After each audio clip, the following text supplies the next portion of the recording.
প্ৰিয় দৰ্শক, ভাৰতৰ অন্যতম ৰাজ্য অসম তথা উত্তৰ পূৰ্বাঞ্চল প্ৰাকৃতিক সৌন্দৰ্যৰে ভৰপূৰ এখন ঠাই। কিন্তু আপোনালোকে জানেনে, এই অসমতে আছে এনে কিছুমান ভয়ানক আৰু বিশ্বাস কৰিব নোৱাৰা ঠাই, যি ঠাইবোৰৰ বিষয়ে জানিলে আপোনাৰ গাৰ নোম শিয়ৰি উঠিব। গতিকে আজিৰ এই ভিডিঅ'ত মই আপোনালোকক অসমৰ এনে 7খন ভয়ানক ঠাইৰ কথা জনাম, যি ঠাইবোৰত যোৱাৰ আগতে আপুনি 100 বাৰ চিন্তা কৰিব। তেনেহলে আহকচোন আমি এই ঠাইকেইখনৰ বিষয়ে জানো। 1 নম্বৰত আছে হণ্টেড হাউচ নগাঁও। নগাঁও চহৰত তৰুণ ফুকন নামৰ এটা ৰাস্তাৰ কাষতে থকা এটা ঘৰত এজনী কিশোৰীক বহুত আগতে ধৰ্ষণ কৰি হত্যা কৰা হৈছিল, আৰু তেতিয়াৰ পৰাই এই ঘৰটোত সেই কিশোৰীজনীৰ আত্মা ঘূৰি ফুৰে। সেইবাবে এই ঘৰটো হৈছে অসমৰ অন্যতম এখন হণ্টেড প্লেচ। স্থানীয় ৰাইজে বহুবাৰ এই ঘৰটোৰ আশে পাশে এগৰাকী কিশোৰী ছোৱালীৰ আত্মা দেখিবলৈ পাইছে। গতিকে যেতিয়াই আপুনি তৰুণ ফুকন ৰোডৰ ওচৰেদি যাব, তেতিয়া সেই ঘৰখনৰ পৰা আঁতৰত থকাৰ চেষ্টা কৰিব। 2 নম্বৰত আছে বগীজুলি কেম্প। নামেৰী ৰাষ্ট্ৰীয় উদ্যানত স্থিত বগীজুলি কেম্প প্ৰকৃতিৰ সৌন্দৰ্যৰে ভৰপূৰ এখন ঠাই। কিন্তু এই ঠাইখনত আছে ভয়ানক ৰহস্য। এই ঠাইখনত এগৰাকী মহিলাৰ ডাঙৰ ডাঙৰকৈ হাঁহি আৰু কান্দনৰ মাত শুনা যায়, কিন্তু তাত কাকো দেখিবলৈ পোৱা নাযায়। অসমৰ 3 নম্বৰ ভয়ানক ঠাইটো হৈছে হাহিম পিকনিক স্পট। অসমৰ কামৰূপ জিলাৰ বকো মহকুমাত অৱস্থিত হাহিম, আৰু ইয়াৰ মূল পিকনিকৰ স্থানটো হ'ল হাহিমৰ আৰাডুঙা অঞ্চলৰ অসম মেঘালয় সীমান্তৰ কাষত। ৰাতিপুৱা হাহিম পিকনিক স্পটটো যিমানেই ধুনীয়া আৰু জীৱন্ত নহওক কিয়, আন্ধাৰ হোৱাৰ লগে লগে ই ভয়ানক ঠাইলৈ পৰিণত হয়, কাৰণ ইয়াত বহু লোকে ভয়ানক কাৰ্যকলাপৰ অভিজ্ঞতা লাভ কৰিছে।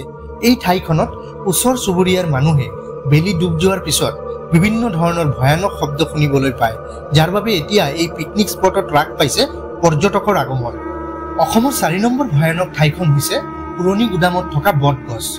স্থানীয় লোকৰ মতে এই বটগছৰ তলত এসময়ত বাৰ্মিছসকলে অসমীয়া দৰিদ্ৰ লোকৰ ওপৰত অকথ্য নিৰ্যাতন চলাই নৃশংসভাৱে হত্যা কৰিছিল, আৰু যেতিয়াই কোনো ব্যক্তিৰ আকস্মিক দুৰ্ঘটনাত মৃত্যু হয় বা হত্যা কৰা হয়, তেতিয়া তেওঁলোকৰ আত্মাই প্ৰতিশোধৰ সন্ধানত ঘূৰি ফুৰে। সেইবাবে পুৰণি গুদামৰ এই বটগছৰ ওচৰেদি যোৱা বাটটোত বহুতো দুৰ্ঘটনা হোৱাৰ ফলত এই ঠাইখন দুৰ্ঘটনাৰ স্থানৰূপে পৰিণত হৈছে, আৰু ইয়াত থকা স্থানীয় লোকসকলে কয় যে তেওঁলোকে ৰাতি বহুতো লোকৰ ভয়ংকৰ চিঞৰ বাখৰ শুনিবলৈ পায়। বিশ্বাস কৰা হয় যে হত্যা কৰা এই মানুহবোৰৰ আত্মাই এতিয়াও গছজোপাৰ চাৰিওফালে ঘূৰি ফুৰে। অসমৰ 5 নম্বৰ ভয়ানক ঠাইখন হৈছে হাণ্টেড লজ যোৰহাট। কোৱা হয় যে এই লজত থকা দৰ্শনাৰ্থীসকলে কিছুমান আচৰিত বস্তু দেখিবলৈ পাইছে, আৰু ৰাতিও অদ্ভুত শব্দ আৰু চিঞৰ বাখৰ শুনিছে। ওচৰৰ বাসিন্দাসকলৰ মতে এই নিৰ্জন পুৰণি অট্টালিকাটোৰ পৰা কান্দনৰ অদ্ভুত শব্দ, চিঞৰ বাখৰ আৰু অন্যান্য বুজাব নোৱাৰা ভয়ানক শব্দ শুনা পায়। মানুহে এই লজখনৰ চাৰিওফালে অদ্ভুত ধৰণৰ ছবি অঁকাও দেখিবলৈ পাইছে। গতিকে এতিয়া বেলি ডুবাৰ পিছত এই লজটোত কোনো দৰ্শনাৰ্থীয়ে আহিবলৈ সাহস নকৰে। অসমৰ 6 নম্বৰ ভয়ানক ঠাইখন হৈছে যাদুৰ দেশ মায়ং। অসমৰ মায়ং কলা যাদুৰ বাবে বিখ্যাত। এই মায়ংখনক ভাৰতৰ কলা যাদুৰ ৰাজধানী বুলিও জনা যায়। অসমৰ একমাত্ৰ ঠাই মায়ঙত তন্ত্ৰ মন্ত্ৰৰ খেল প্ৰাচীন কালৰ পৰাই চলি আহিছে। কোৱা হয় যে এই ঠাইত এনে যাদুকৰ আছে, যিসকলে কলা যাদু ব্যৱহাৰ কৰি মানুহক জীৱ জন্তুলৈ ৰূপান্তৰিত কৰাৰ ক্ষমতা ৰাখে। কলা যাদুৰ দ্বাৰা সমস্যাৰ সন্মুখীন হোৱা লোকসকল আৰোগ্য লাভ কৰিবলৈ ইয়ালৈ আহে। কুকৰ্মৰ বাবে বিখ্যাত কলা যাদু এই ঠাইৰ বিশেষ আকৰ্ষণ। অসমৰ 7 নম্বৰ ভয়ানক ঠাইখন হৈছে জাতিংগা ভেলী।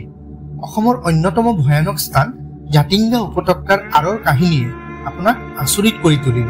প্ৰতি বছৰ জাতিংগা উপত্যকাত হাজাৰ হাজাৰ আত্মহত্যাৰ ঘটনা সংঘটিত হয়, যদিও মানুহৰ দ্বাৰা নহয়, চৰাইৰ দ্বাৰা।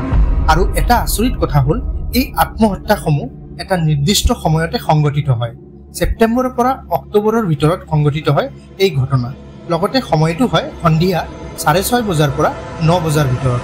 কুঁৱলীৰ দিনত এনে হয়, যেতিয়া তীব্ৰ কুঁৱলী থাকে আৰু চন্দ্ৰৰ পোহৰ নাথাকে। স্থানীয় লোকসকলে এই সময়ছোৱাত ঘৰৰ পৰা ওলাই যোৱাত বিৰত থাকে। প্ৰিয় দৰ্শক, আজিৰ ভিডিঅ'টো ইমানেই। ভিডিঅ'টো যদি ভাল লাগে নিশ্চয়কৈ ভিডিঅ'টোত লাইক, শ্বেয়াৰ, কমেণ্ট কৰিব। লগতে আমাৰ নিয়ম চেনেলত যদি নতুনকৈ আহিছে, চেনেলটো এতিয়াই ছাবস্ক্ৰাইব কৰি দিব। নতুন এটা ভিডিঅ'ৰ সৈতে পুনৰ লগ পাম। ধন্যবাদ।